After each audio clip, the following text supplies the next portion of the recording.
We here at the Sports History Network proudly partner with 26 podcasts, all revolving around the history of sports. But did you know that many of our hosts were sports history authors way before they started their shows? It's true. We've got Joe Ziemba, host of When Football Was Football, Joe Zagurski, host of Pro Football in the 1970s, Mark Morthier, host of Yesterday's Sports, Tommy Phillips, host of Lombardi Memories, and Scott Adamson, co-host of From the 55-Yard Line. All these authors have many books for you to choose from. To check them out, go to our website at sportshistorynetwork.com/sportshistorybooks. Pick up your copy today. Soundtrack provided by Kevin MacLeod of filmmusic.io. After a long and successful run as an independent team, Rock Island's football franchise would help form the future of pro football, the National Football League. We have their journey and more in this part 2 of the Rock Island Independence. Their story's coming up in just a moment. This is the Pigskin Daily History Dispatch, a podcast that covers the anniversaries of American football events throughout history on a day-to-day basis. Your host, Darren Hayes, is podcasting from America's North Shore to bring you the memories of the gridiron, one day at a time. So as we come out of the tunnel of the Sports History Network, let's take the field and go no huddle through the portal of positive gridiron history with PigskinDispatch.com. This podcast is part of the Sports History Network, your headquarters for the yesteryear of your favorite sport. You can learn more at sportshistorynetwork.com. Hello, my football friends. This is Darren Hayes of PigskinDispatch.com. Welcome once again to the Pigpen, your portal to positive football history. And as we do at the beginning of every week, we talk about those early professional football teams. Try to get a little bit of detail on these great teams that played in the early days that helped make the NFL and all of pro football what it is today.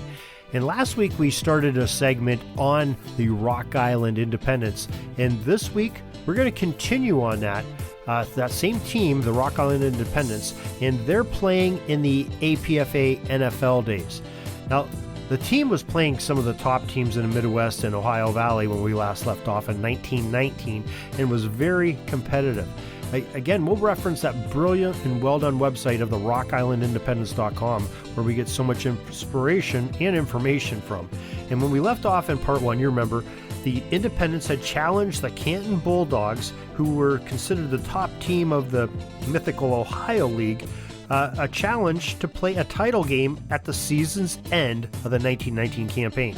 Now, Jim Thorpe, the player coach of the Canton 11, ended up declining the offer, and despite the rejection by the Bulldogs, the Rock Island team's owner, Walter Flanagan, if you remember him, ever being the great promoter of his team, claimed that the Independents were the champions of the USA. Per a PFRA Coffin Corner article by Bob Carroll and Bob Braunwart back a few decades ago. Well, the popularity and contact with the big pro teams of the era, such as Canton, and playing some of the games that they did against some of the other future APFA teams, gained them an invitation to join a group of franchises that would make professional football history when they would organize into the precursor of the NFL, the American Professional Football Association. And even though Canton owner Ralph Hay and his Bulldog team did not play Rock Island that year in 1919, they did take note. In 1920, they came time to gather the best teams in the country to form a professional football league. Flanagan and the Independents were invited to that party. Yes, the Independents were indeed one of the 11 teams represented in Hayes Hubmobile Showroom on that famous day of September 17th, 1920, along with Canton, Massillon, Dayton, Akron, Hammond, Rochester, Muncie, Decatur, the Chicago Cardinals, and Cleveland franchises. Now, Flanagan, in fact, helped shape the formation of the league that would eventually be called the NFL at this meeting, alongside the likes of Thor, Palace, Lions, Stork, and others, those founding fathers of really the grassroots of the main professional football league, the NFL. In fact, the first game involving an APFA team took place 9 days after that meeting on September 26, 1920 at Douglas Park in Rock Island, Illinois, as the hometown Independents flattened the St. Paul Ideals, who were not part of the APFA, 48-0.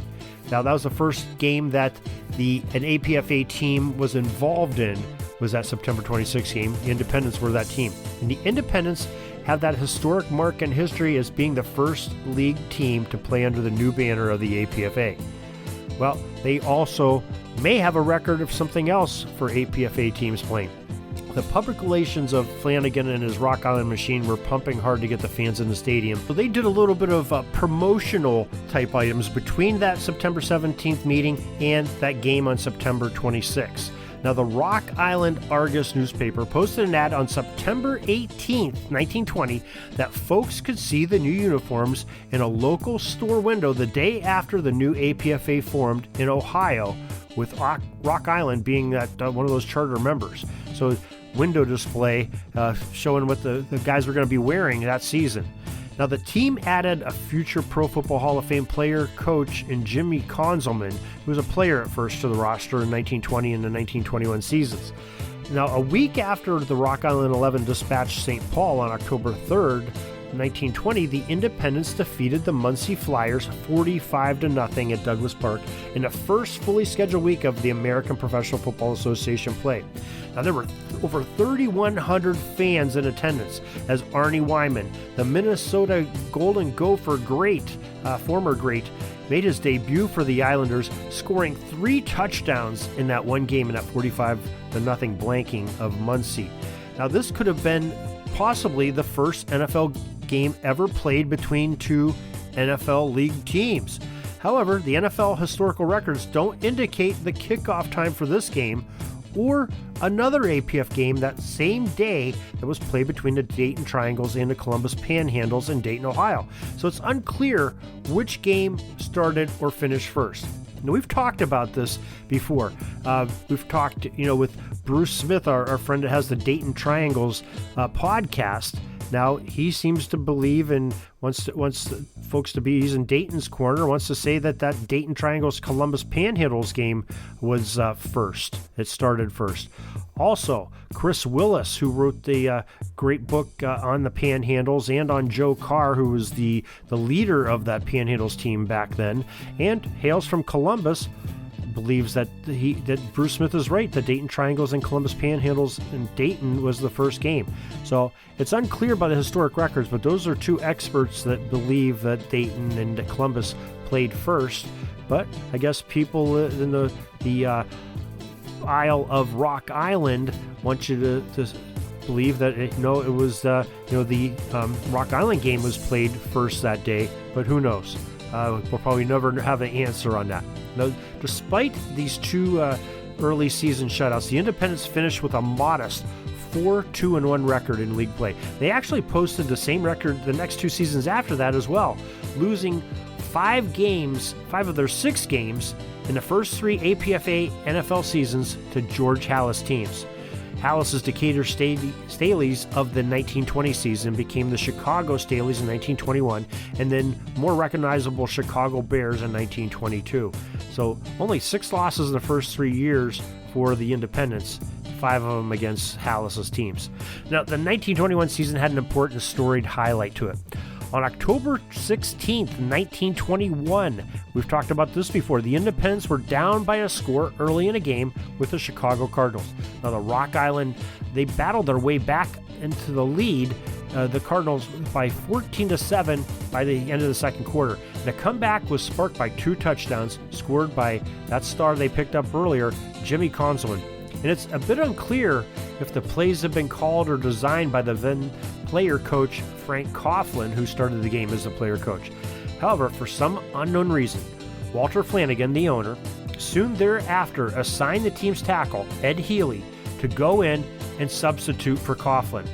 And almost as soon as Coughlin was headed towards the sideline, Healy, in the huddle, gave a handwritten message to Jimmy Konzelman from Flanagan. And it read, quote, "Coughlin was fired. The new coach was Konzelman," end quote. Now, this act marked the first and only time an owner has fired and hired a new coach in the middle of a game. Still an unbelievable story. Now, following the 1922 season, Flanagan sold the contract of Ed Healy to Halas postscript, and remember Healy is the one that brought the note into the consulman in the huddle, and the Chicago Bears for $200. Now, it was a great investment for Halas, as Healy soon became a star for the Bears and would later be inducted into the Pro Football Hall of Fame in 1964. So Mr. Halas got the better end of that deal, I believe.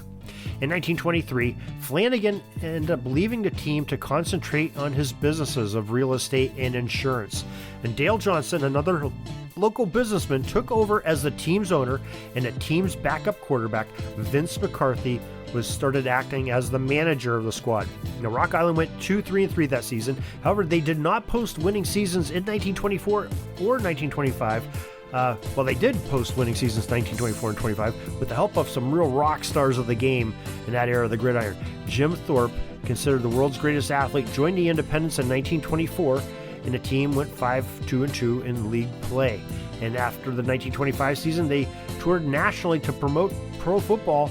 And often, sometimes they didn't even use the Rock Island moniker. They called themselves the Tampa Cardinals at times.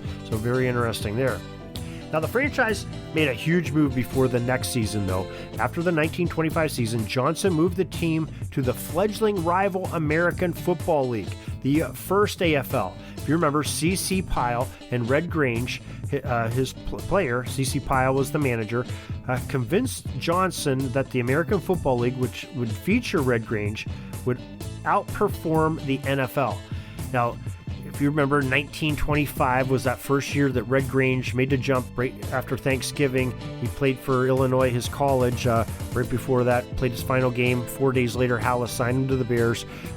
They went on a whirlwind barnstorming tour across the country, probably really put the NFL on the map as everybody wanted to come see Red Grange play with the Chicago Bears.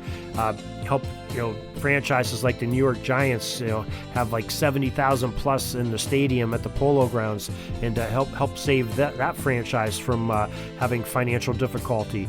Did a lot for it, and C.C. Pyle thought that Red Grange should be making a lot more money. The Bears didn't agree. The NFL would not let C.C. Pyle and Red Grange start their own franchise near the New York City area where Grange was so popular, and because of the Giants holding the rights there. So Grange and Pyle decided to do the next best thing, start their own league, and they ended up talking Dale Johnson, the owner of the Rock Island Independents, to join their new American Football League. So the Independents then signed Elmer Layden, who, if you remember right, was one of the Four Horsemen of Notre Dame. For the 1926 season, they signed him. They also switched home field stadiums that year from Douglas Park in Rock Island to Browning Field in nearby Moline, Illinois for the 26th season. And the Independents were the only NFL team that made the jump to the rival league. And it may have just been their death blow, because after the 1926 season, the Independents folded along with the entire American Football League in 1927. Now, some of those players departed from those teams of the AFL, and even Grange, who ended up returning to play in Chicago. And some of the Rock Island folks, I'm sure, left and went to go play elsewhere in the NFL as well, or maybe some of the other professional independent teams around the country. So that is the story of the Rock Island Independents. It's a very short story, but does have some highlights. They did play some big teams and had some big-time players on their roster.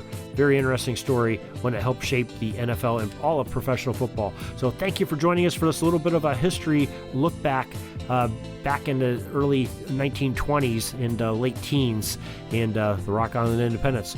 I hope you'll join us each and every day for some more great football history. Till tomorrow, everybody, have a great Gridiron Day. That's all the football history we have today, folks. Join us back tomorrow for more of your football history. we invite you to check out our website, pigskindispatch.com, not only to see the daily football history, but to experience positive football with our many articles on the good people of the game, as well as our own football comic strip, Cleat Marks Comics. Pigskindispatch.com is also on social media outlets, Facebook, Twitter, Instagram, and don't forget the Pigskin Dispatch YouTube channel to get all of your positive football news and history.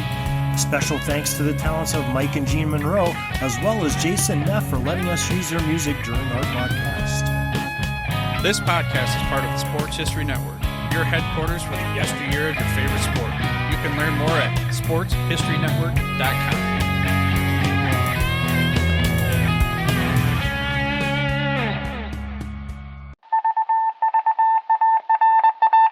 It was just another ordinary day in the offices of the Pittsburgh Guardian newspaper circa 1924. But for Marla Delft, assistant editor, everything was about to change. For she was about to discover the awesome attractiveness of Row 1 brand retro sports paraphernalia items thanks to Orville Mulligan, sports writer. And there it is. Wow, Orville, that's really the bee's knees. Isn't it just? A poster-sized replica of the actual 1909 World Series program cover. I can see that. But where did you get it? And where'd you get it framed? I ordered it from the Row 1 website, where over 6,000 items of sports memorabilia from the 1880s to the 1990s are available for reproduction, in multiple sizes and in several different materials, with over a dozen styles of frame to choose from for prints like this. Well, I'm sure Mr. Delft would love to put up more of these in the office. But I'm equally as sure they're beyond this newspaper's budget. Not at all, my dear Marla. See for yourself. Go to sportshistorynetwork.com/row1. sportshistorynetwork.com/row1. Oh my, these are good prices. Oh, and look at this stuff. Oklahoma-Nebraska football, college basketball art, Michael Jordan items. And so it retro was that sports Marla Delft advertisement discovered the placards. splendiferous magic of Row 1 sports memorabilia, arts, and prints. You can too by visiting sportshistorynetwork.com/row1. That's ROW1 today for access to the full Row 1 catalog of gallery prints and gifts like t-shirts, long-sleeve shirts, telephone cases, coffee mugs, blankets, pillows, towels, and even shower curtains. Act today for 15% discount off all prints with coupon code SHN15 and 20% off all other items with coupon code SHN20 at checkout. And keep your dial locked to the Sports History Network for the exciting chronicles of the 1920 sports world in Orville Mulligan, sports writer. Coming soon.